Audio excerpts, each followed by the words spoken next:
श्रीगुरुवे नमः। ईश्वरो गुरुवात्मीति मूर्तिभेदो विभागिनी व्योमवत् व्याप्तदेहाय श्रीदक्षिणामूर्ते नमः। ॐ पूर्णमद पूर्णमिदं पूर्णात् पूर्णम् उदच्यते पूर्णस्य पूर्णम् आदाय पूर्णम् एव अवशिष्यते। ओम शांति शांति शांति। ओम। प्रणाम भगवान। स्वामी अखंडानंद सरस्वती जी महाराज जी द्वारा विरचित अप्रोक्षानुभूति प्रवचन से हमारा मंत्र नंबर 135 प्रारंभ हो रहा है भगवान, जिसका नाम है सिद्धांत निरूपण।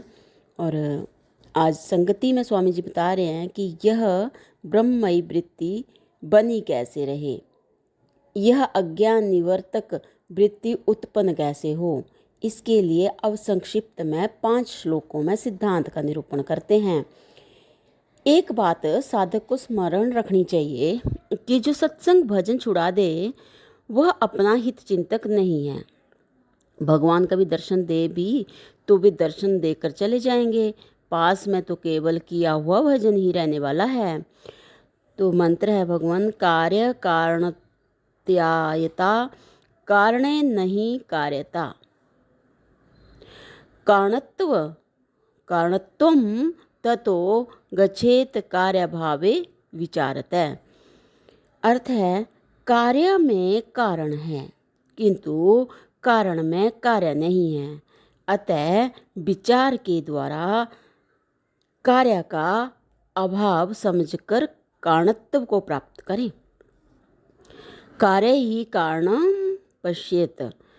यह घड़ा कार्य है तो इसमें मिट्टी है ही, किंतु मिट्टी में घड़ा नहीं है। यह घड़ा कार्य है तो इसमें मिट्टी है ही, किंतु मिट्टी में घड़ा नहीं है। मिट्टी तो अनेक रूप है। निष्कर्ष यह कि कार्य में कारण अनुगत होता है, कारण में कार्य अनुगत नहीं होता। घड़े को पहचानने से मिट्टी की पहचान नहीं होती, किंतु मिट्टी को पहचानने से घड़े स्कोरे आदि सब की पहचान हो जाएगी। कार्य के ज्ञान से कारण का ज्ञान नहीं होता, कार्य के ज्ञान से कारण का ज्ञान नहीं होता, किंतु कारण के ज्ञान से कार्य का ज्ञान हो जाता है। संसार में जो भी कार्य है उसमें उसका मूल कारण विद्यमान है। इस प्रकार सब कार्य में जो कारण विद्यमान है उस कारण में कार्य की स्थिति नहीं है, अतः कार्य मिथ्या प्रतीति है। सारी सृष्टि चेतन में चेतन से भास रही है, सारी सृष्टि चेतन में चेतन से भास रही है, चेतन ही है। प्रकृति शब्द का अर्थ भी चेतन ही है। सोना, लोहा, मिट्टी आदि में एक के ज्ञान से सबका ज्ञान होने का दृष्टांत है। सब ब्रह्म ही है, चेतन में भेद नहीं है। यह कार्य का बाद हो जाता है, तब कारण के कारणत्व का, जब कार्य का बाद हो जाता है तब कारण के कारणत्व का भी बाद हो जाता है। जब कार्य कारण दोनों का बाद हो जाता है तब नित्य शुद्ध अद्वितीय आत्म तत्व भी रह जाता है। वेदांत में माना जाता है कि यदि हम किसी देवता से ज्ञान का प्रदान मांगें और देवता ज्ञान देना चाहे तो पहले वह ज्ञान की योग्यता देना, इनकी षट संपत्ति देकर अंतःकरण शुद्ध करेगा, मुमुक्षा जागृत करेगा, श्रवणादि का अवसर देगा, तब ब्रह्म साक्षात्कार होगा। ईश्वर भी ज्ञान देना चाहे तो इसी प्रकार देगा। काश्याम मरण मुक्ति, यह शास्त्र वाक्य है। इस पर काशी के तत्वज्ञों ने ही विचार करके निर्णय किया है कि पहले भगवान शंकर साधन संपत्ति देंगे, मुमुक्षा देंगे और श्रवण करवाएंगे, तब मुक्ति होगी। वस्तुम सिद्धि विचारेण न कवचित कर्म कोटि भी। वस्तु की सिद्धि तो विचार से होती है, शारीरिक, मानसिक या बौद्धिक करोड़ों कर्मों या उस कर्ता की प्रत्यंजन्य स्थिति से नहीं होता।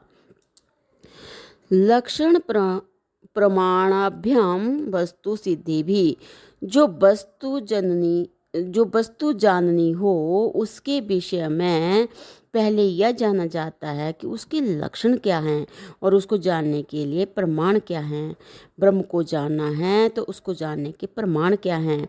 इंद्रिय, मन एवं बुद्धि तो ब्रह्म ज्ञान के प्रमाण है नहीं, वह श्रुतिगम्य है, विचारतः है। वी का अर्थ है विपरीत और चार का अर्थ है चलना। संसार जिस ओर चल रहा है उसके उल्टे चलना विचार है। संसार जिस ओर चल रहा है उसके उल्टे चलना विचार है।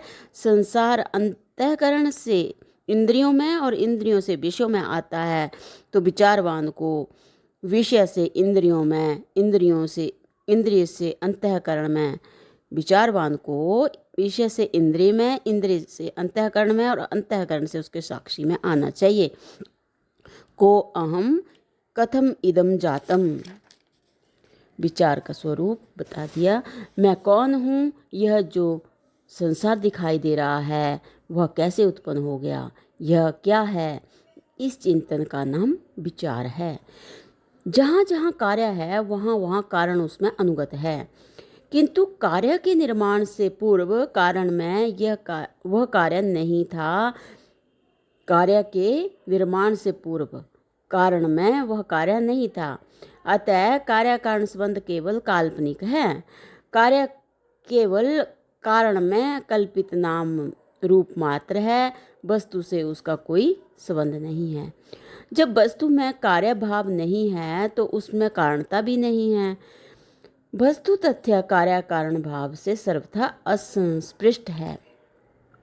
जब हम अपने मैं को एक घेरे में मान लेते हैं और उसकी दृष्टि से अनंत को देखते हैं तब कार्य कारण भाव दिखाई पड़ता है, किंतु जब हम अपने को किसी घेरे में माने बिना देखते हैं तब हम अनंत परिपूर्ण एक होते हैं, वहाँ कार्य कारण भाव नहीं होता। यदि हम अपनी परिच्छिन्नता छोड़ दें, अर्थात अपने को ब्राह्मण, सन्यासी, हिंदू, मनुष्य, जीव, लोक लोकांतर में जाने वाला आदि न मानते हुए अपने स्वरूप को देखें तो ना कुछ कार्य है ना कारण है। बहुत ही सुंदर। जब कार्य कारण, मैं, मेरा आदि की कल्पना छूट जाएगी और मैं पर किसी दृष्ट वस्तु का आरोप नहीं रहेगा, तब जो अपना स्वरूप दिखाई देगा वह कैसा होगा। पंचदशी में यह प्रश्न उठाया गया है कि तत्व की दृशा प्रत्यक्ष है अथवा प्रोक्ष, अर्थात जैसा हम इंद्रियों से देखते हैं वैसा है या जैसा मन से सोचते हैं वैसा है। तत्व की दृशा है।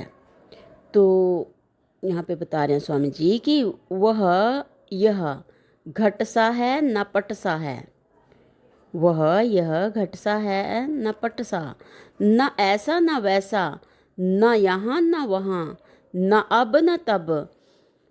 जिसको अब तब यहाँ वहाँ ऐसा वैसा ज्ञात हो रहा है वह इन सब से विनिर्मुक्त है। प्रणाम भगवान। ओम शांति ही शांति ही शांति ही। ओम।